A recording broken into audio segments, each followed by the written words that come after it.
Bonjour et bienvenue à tous. Qui sont les 7 acteurs d'une guerre vieille de 20 ans? Qui sont les 7 acteurs d'une guerre vieille de 20 ans? Je vous donne lecture de cet article. Et je vais montrer que il y a du vrai dans cet article, mais cet article est aussi un article qui ment, ou du moins qui cache une bonne partie de la vérité. Notamment l'implication de la France dans la situation et la crise congolaise actuelle. Chapelot parle de tout avec éloquence, sauf des mercenaires français qui opèrent au Congo et des raisons pour lesquelles ils opèrent. Bon, lisons son article, il n'est pas long. Dans l'est de la République démocratique du Congo, la guerre fait rage dans plusieurs provinces. Dans les deux Kivu, sévit la rébellion du M23 que l'armée congolaise et ses alliés ne parviennent pas à écraser. Revue des forces en présence. Le conflit dans l'est. Avant de commencer, n'oubliez pas de vous abonner et d'activer la cloche de notification pour ne rater aucune de nos prochaines vidéos. C'est parti. De la République démocratique du Congo entre la rébellion du M23 et les forces gouvernementales s'intensifie. La capitale du Nord Kivu est de nouveau menacée par les rebelles qui ont menacé la ville de Sake à une vingtaine de kilomètres à l'ouest, provoquant un exode massif de civils sur Goma.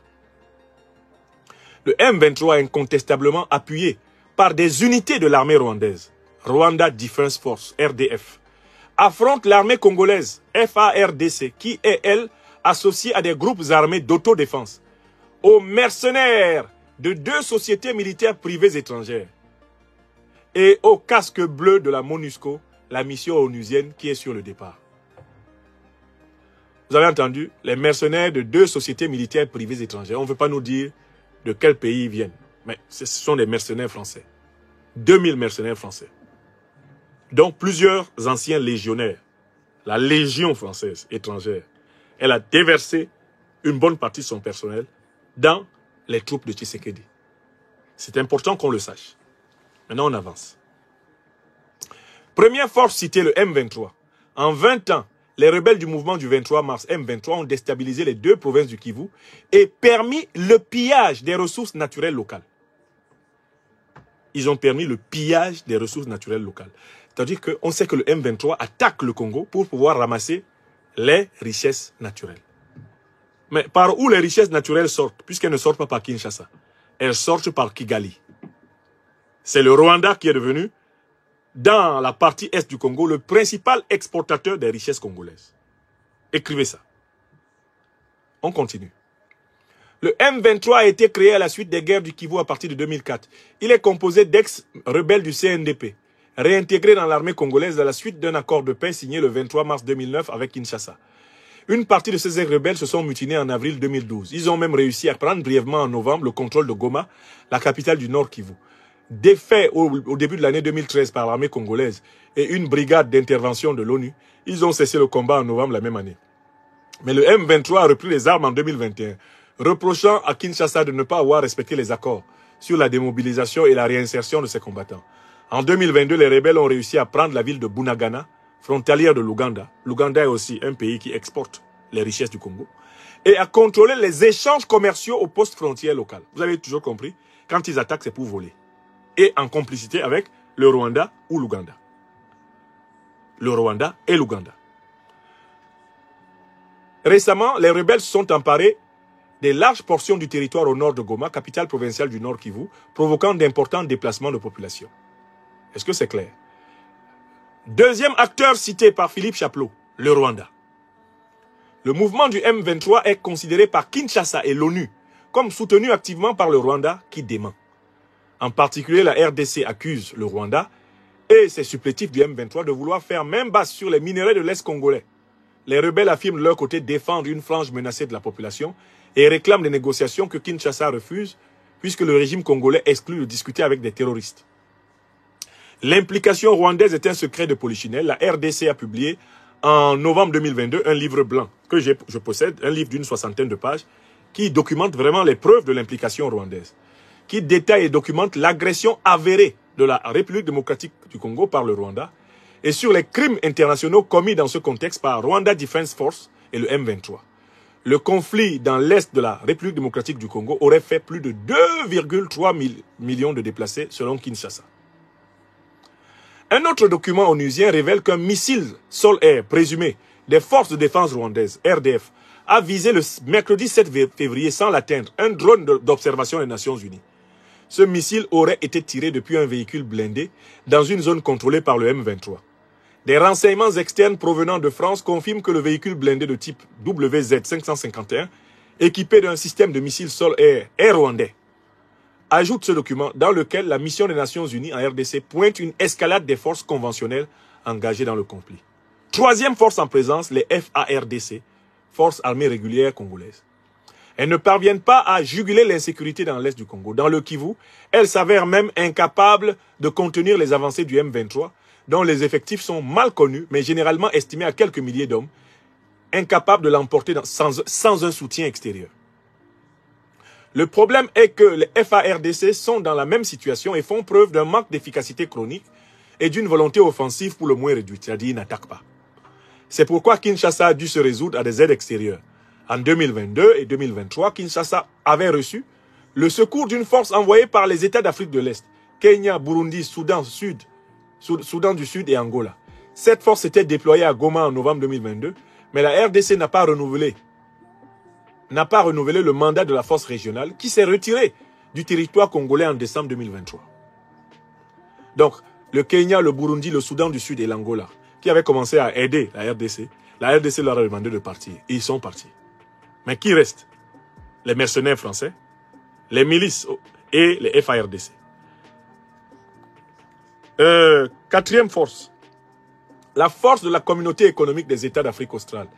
La force est-africaine a été remplacée par la SAMI-DRC, Southern African Development Community Mission. Cette force d'Afrique australe, avec des contingents venant d'Afrique du Sud, du Malawi et de Tanzanie, a commencé son déploiement en mi-décembre, après un sommet de la SADC en mai dernier. Est-ce que l'Afrique du Sud, est-ce que les troupes en question combattent les gens du M23? Non. Ce sont des troupes qui sont systématiquement en position défensive. Donc, qui sont là pour protéger notamment la ville de Goma et, dans une certaine mesure, comme elles peuvent, les populations qui se réfugient. C'est tout. Elles ne mènent pas d'offensive sur les positions du M23. Théoriquement, jusqu'à 7000 soldats en feront partie, mais pour l'instant, seulement quelques centaines de militaires de la SADC sont arrivés dans le Kivu. On avance. Hop. Les milices d'autodéfense. Plusieurs groupes armés supplétifs. Ça, c'est le 5e groupe. Plusieurs groupes armés supplétifs, baptisés Wazalendo, les patriotes, combattent les rebelles. Il s'agit de groupes informels composés de villageois qui tentent de défendre leurs proches et leurs biens face aux exactions des rebelles. Mal armés, ces groupes auraient récupéré des équipements abandonnés par des unités de FARDC en fuite. Et que ces groupes-là, pour s'armer, récupèrent le matériel des forces armées congolaises qui fuient. Des rumeurs font aussi état de matériel onusien saisi par les Wazalendo. On arrive maintenant au SMP, Société militaire privée. Ça, c'est un mot bien organisé pour dire les mercenaires. Au moins 2 sociétés militaires privées déploient actuellement du personnel dans la zone des combats. Il s'agit de Agemira et Congo Protection. Ces 2 sociétés militaires privées de droit congolais sont dirigées par le Roumain Horatiu Potra, un ancien de la Légion étrangère française. On fait tout pour ne pas reconnaître ici que ce sont des mercenaires français, de la Légion française. Parce que même le Roumain qui est cité, c'est un ancien de la Légion française. On les dénombre à environ 2000. Les 2 sociétés sont sous la responsabilité de M. Olivier Bazin, patron des mercenaires de cette région, français dans ce pays. Donc ça, Chaplot ne le dit pas. Il essaye de faire comme si les 2 sociétés de mercenaires étaient des sociétés. Une, il donne le nom d'Agemira, il ne dit pas la société de mercenaires français. Et l'autre, il dit Congo Protection, comme si c'était des Congolais. Ce ne sont pas des Congolais, ce sont des étrangers et ce sont essentiellement des mercenaires français. Écrivez ça. Félix Tshisekedi, personnellement, a reconnu qu'ils sont un peu moins de 2000. Il l'a reconnu. Je collerai le lien de l'interview dans laquelle Tshisekedi reconnaît être sous la protection de mercenaires français, avoir fait recours aux mercenaires français sous la responsabilité d'Olivier Bazin. Et sur ce chapitre-là, les sociétés de mercenaires, M. Chaplot nous fait le paragraphe le plus court. Parce qu'en développant, il est obligé de reconnaître ce qu'on reproche à Wagner, matin, midi et soir, dans la presse française, la presse occidentale. Il est obligé de reconnaître que, eh bien, il y a des sociétés de mercenaires français qui opèrent encore et toujours en Afrique. Et que de celles-là, personne ne nous fait un scandale sur les médias d'État ici. Bon. 5e force. 6e force, les casques bleus. Je crois qu'on en est à la 6e force. La force de l'ONU, présente en RDC depuis près de 25 ans, est accusée d'inefficacité dans la lutte contre les groupes armés, y compris par le gouvernement qui a demandé son départ accéléré. Il va de soi. Depuis quand l'ONU combat les terroristes? L'ONU est là pour stabiliser le terrorisme en Afrique, afin de maintenir l'Afrique sous occupation étrangère. Ça, c'est connu. Hein? Ça, c'est la 6e force. Il reste quoi? C'était même la 7e, c'est la dernière force, la 7e. Ok. Vous avez entendu les forces en présence. Vous avez entendu que l'ennemi, c'est-à-dire le M23, est soutenu par le Rwanda et accessoirement l'Ouganda, n'est-ce pas? Mais dans tout cela, est-ce que vous avez entendu le nom de l'Union européenne? Vous avez entendu le nom de la France? Vous avez entendu le nom des États-Unis? Non. Pourtant, il suffit de lire la presse au sens large. Là, je retrouve très rapidement une déclaration de 7 organisations de la société civile, 7 organisations de la société civile européenne. Là, je retrouve un article du 20 décembre 2022, publié par la Fédération internationale pour les droits humains. La Fédération internationale pour les droits humains a publié une tribune que j'ai republiée sur ma page pour nourrir la réflexion de tous. C'est une tribune dans laquelle 7 organisations de la société civile et des droits de l'homme européens accusent toute l'Union européenne d'être coupable de soutenir le Rwanda, tout en sachant que c'est le Rwanda qui est le parrain du M23 qui saigne le Congo. Écoutons les termes qui ont été employés. Écoutons les termes qui ont été employés dans ce document. Je vais vous le montrer avant d'en lire les termes. Parce que c'est toujours très important de voir le document dont on parle. Alors, le document dont je vais vous parler, c'est celui-ci. Où on voit M. Kagame en odeur de sainteté avec M. Macron et M. Michel de l'Union européenne. C'est ce document-là. C'est ce document-là que je vais vous lire un peu. Alors, qu'est-ce qu'il est dit dans ce document? Les 7 organisations des droits de l'homme, eh bien, que je cite, je lirai ça ici, c'est beaucoup plus grand pour mes yeux de myope. L'Union européenne font les recommandations suivantes. L'Union européenne et ses États membres devraient prendre un positionnement clair et ferme face à l'escalade du conflit dans l'Est de la RDC et condamner toute violation de la souveraineté territoriale qui menace la stabilité de la région. L'Union européenne et ses États membres devraient, ça c'est ce que dit la Fédération internationale des droits de l'homme, et cette organisation des droits de l'homme européenne dit ceci. L'Union européenne et ses États membres devraient condamner publiquement et fermement toute collusion ou coopération avec les groupes armés actifs dans l'Est de la RDC et en particulier le soutien du Rwanda au M23. À ce titre, la pression et la suspension de l'aide au Rwanda par plusieurs puissances étrangères en 2012 avaient, au départ, contribué à la désescalade du conflit. Deuxièmement, l'Union européenne doit suspendre immédiatement l'aide militaire à l'armée rwandaise apportée dans le cadre de la Facilité européenne pour la paix et conditionner son soutien à un engagement préalable de retrait du soutien de l'armée rwandaise au M23. Troisièmement, l'Union européenne doit imposer de nouvelles sanctions à l'encontre des auteurs de violations des droits humains dans l'Est du Congo. L'Union européenne devrait étendre des sanctions ciblées pour inclure les personnes reconnues responsables de graves exactions, ainsi que les hauts fonctionnaires de toute la région complices des exactions. Il faudrait nommer un envoyé spécial de l'Union européenne dans la région pour faciliter le dialogue entre les parties prenantes, etc. Ok. Ça, c'est ce qui est écrit sur le site de la Fédération internationale pour les droits humains en 2022, il y a 2 ans. Mais pratiquement à la même époque, que disent les États-Unis d'Amérique? Alors que les organisations européennes des droits de l'homme condamnent le soutien de l'Union européenne au pays qui en réalité arme et accompagne la rébellion criminelle en République démocratique du Congo. Que font les États-Unis d'Amérique pendant ce temps-là? Allons voir ce qu'ils font et ce qu'ils disent du Rwanda. J'ai trouvé un article sur le site officiel, le State Government américain, et voici ce que M. Blinken nous dit à propos des relations rwando-américaines. Il nous dit, et ça je vous montre une fois de plus le chapeau de l'article, Je vous montre le chapeau de l'article pour que vous n'ayez aucun mal à le retrouver. L'article que je commente est maintenant celui-ci. Il s'affiche un instant, je vous le montre. Ok.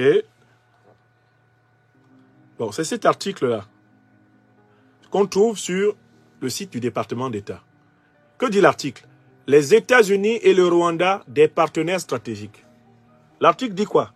Les États-Unis et le Rwanda, des partenaires stratégiques. Les États-Unis et le Rwanda, des partenaires stratégiques. Il date du 10 août 2022. C'est-à-dire exactement à la même période où l'Union européenne dénonce l'aide du Rwanda, la participation du Rwanda au génocide congolais. Au même moment, Anthony Blinken publie une fiche d'information à travers son porte-parole, à travers le bureau, son porte-parole. Il publie une fiche d'information qui dit ceci. Je l'ai sous les yeux. Que dit la fiche d'information?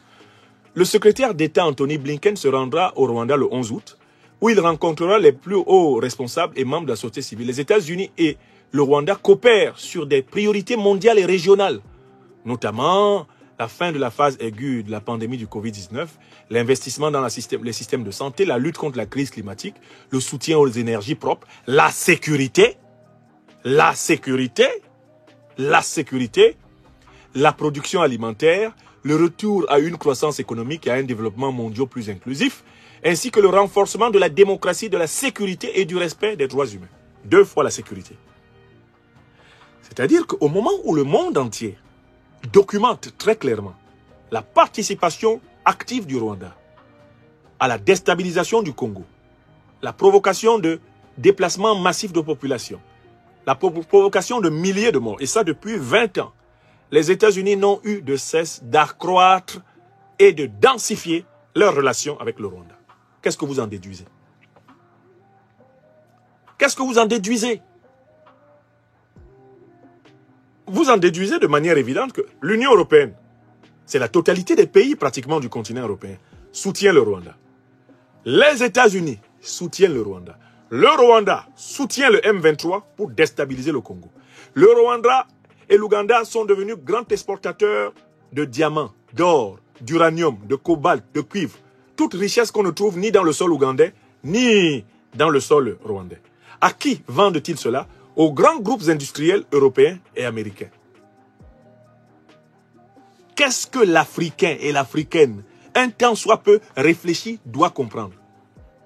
Ceci, la guerre du M23 dans le sol congolais est appuyée par les États-Unis et l'Union européenne à travers le Rwanda et l'Ouganda.